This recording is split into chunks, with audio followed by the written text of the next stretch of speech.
You clicked on this video because you want to make money online, but you don't know quite which direction to go in. There's so many opportunities out there: growth operating, copywriting, high ticket sales, SMMA, dropshipping, Amazon FBA. There's so many options. You're very confused. And the whole point of this video is to clear everything up, right? Everyone is different in this world, right? What works for Tim might not work for Richard. What works for Richard might not work for John. And it's important to know that the vehicle you choose is imperative because of that reason, right? Not every vehicle is for everyone, right? Some people who are very good at SMMA are not suited for ecom. Some people who are very good at ecom are not suited for high ticket sales. So I'm going to be discussing the main 3 industries online and who they are for and the results you can expect to receive.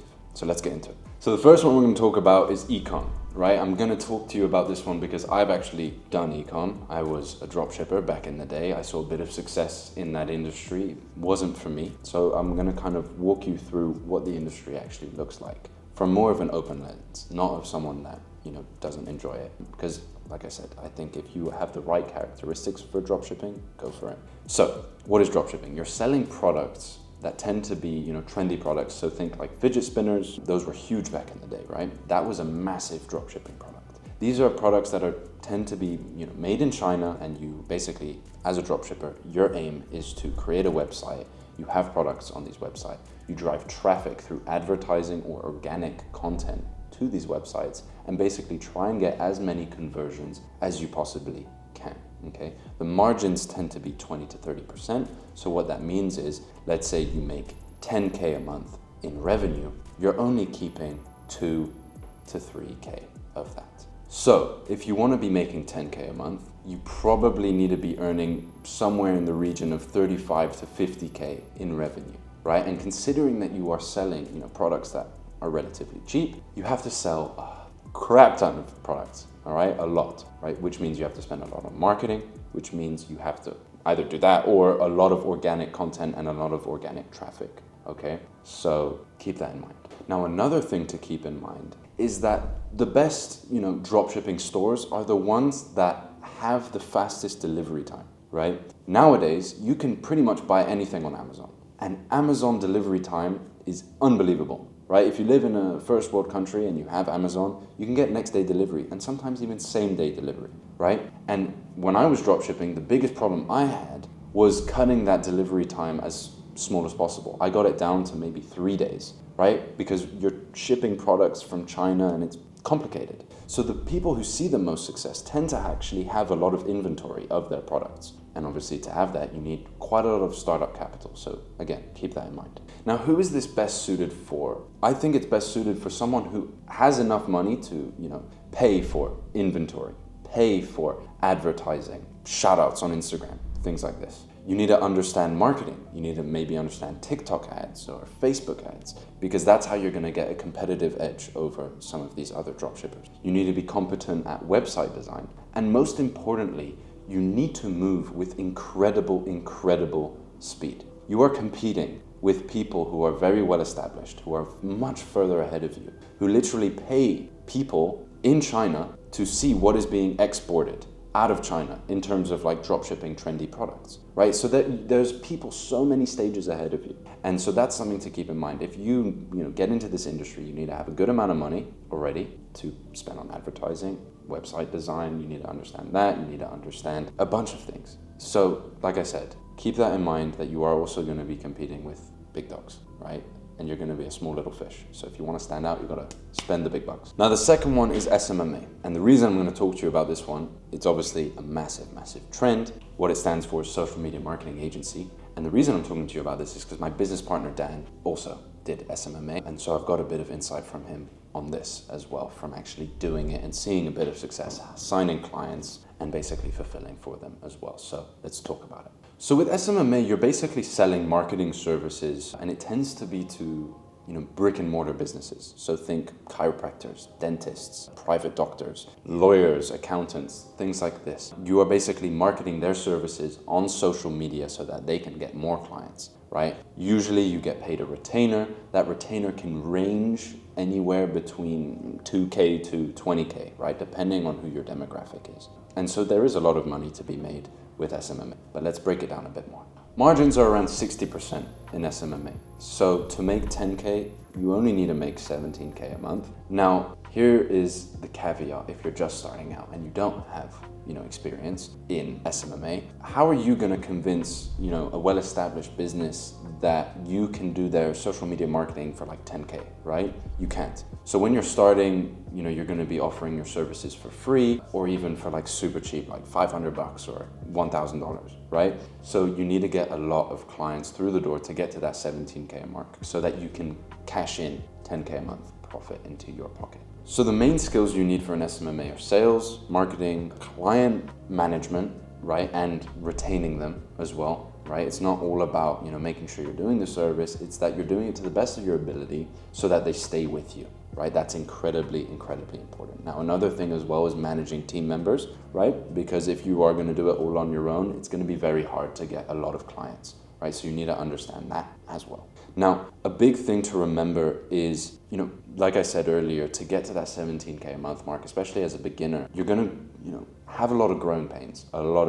So you have to be prepared for that. Because when you are, starting out, like I said earlier, you can't charge much, right? So if you're going to sign, let's say 10 clients to get to that 20K a month mark in revenue, so that you can keep, 10K, let's say, you need to be very good at managing and retaining clients. And it's not easy managing one client, right? My business partner, Dan, literally said that to me. He was like, it was a headache, right? Just managing one. So managing 10, it gets a lot more difficult. And then obviously because you're managing 10, retaining them you can have issues with that because you'll give priority. You only have so much time, right? And again, the caveat to this is, if you bring on more people to help you out, then you're only going to eat into your margins and you need to make more revenue to make more profit because you're just going to eat into your profit every time you bring someone on board. So it's very, very important that you have the details before you go into this. Now, this is best suited for someone who understands sales, understands marketing, is able to understand managing and retaining clients, managing and retaining team members as well. And you don't need a lot of money, to start up an SMMA, right? Which is a great thing, but you need to be prepared to do the hard hours, right? When you're starting and let's say you have no money, you're going to be cold calling so many people. And again, similar to dropshipping, you're competing with so many people that are levels ahead of you. And so the only way that you can almost bring them on as a client is by lowering your price, right? So that means for you to get to that 10K a month mark in profit, right? It's going to take a lot longer than it would, if you had all those skills and you had the ability to, leverage paying people's time, right? So having team members doing the cold calling for you, etc. And the final one is high ticket closing, right? I'd consider myself an industry leader here. And what you're basically doing is you are selling a service for an already established business, right? So you can work for, let's say, a marketing agency who markets on social media for chiropractors, let's say. They charge their services for 5K, and basically the business's job is to fill your calendar with as many chiropractors so that you, the closer, tries to get them on as a client. And you get paid a commission for every deal that you close. So let's say they sell for 5K, a month retainer, you see 10% of that for every close that you make. Now, the beauty of this is that every call you have is going to be pre-qualified because an appointment setter has booked them into that meeting. And an appointment setter's job is simply to only book people into a meeting when they're qualified. Okay, so that makes your life as a salesperson a whole lot easier. You're selling to someone who's qualified, you're selling to someone who actually has an interest and is a much warmer prospect than someone that you're, let's say, cold calling. So the appointment setter's job, like I said, is to pre-qualify people and get them booked into meetings. Setters typically earn 5% commission and sometimes get base pay as well for every deal that closes. Now, again, the caveat to this is your income, right? The commission is going to be most of the income. It does rely on the closer performing, right? The closer makes a lot more money, right? Double the commission. Tends to be no base pay, right? You make 10% commission for every sale that you make. And, it's a dog-eat-dog world. If you are performing well, you're going to make a lot of money. And if you're not performing up to scratch, the business will be like, okay, bye-bye, right? So you need to be very well equipped in terms of your sales skills. And I was actually asked this the other day when transitioning from sales to high ticket sales, and it isn't the same. right? It's completely different. Not only is it different because, it's online and it's, over Zoom, and that's a whole different level of trust that you need to get because they can't put a handshake behind, the face. It's completely different because you need to ask different questions, right? To gain the trust and to get the emotion out of the prospect. And it isn't the same thing at all, right? Typically, when I was a high-ticket closer, I sold business to customers. So I was selling for fitness coaches, I was selling for dropshipping coaches, all kind of coaches, and also marketing agencies as well. But particularly the coaches that I represented and was selling for, it was an unbelievable job, well and truly. I loved it because I fully had the ability to impact someone's life, 1000%. Right? And that is your job as a closer. You are not a salesperson. You are able to change lives by helping the person on the other side of the screen make the best decision for them. You're not here to make a quick buck. You're here to impact and change someone's life. And that might sound a bit woo-woo, that might sound a bit crazy, but I'm serious. That is the name of the game. And that should be, something that fills you with joy, because it's the most fulfilling thing you can get, right? Not only are you making a lot of money, but you're able to change someone's life. Now, in terms of profit margins, right, for both of these things, you don't really have profit margins, right?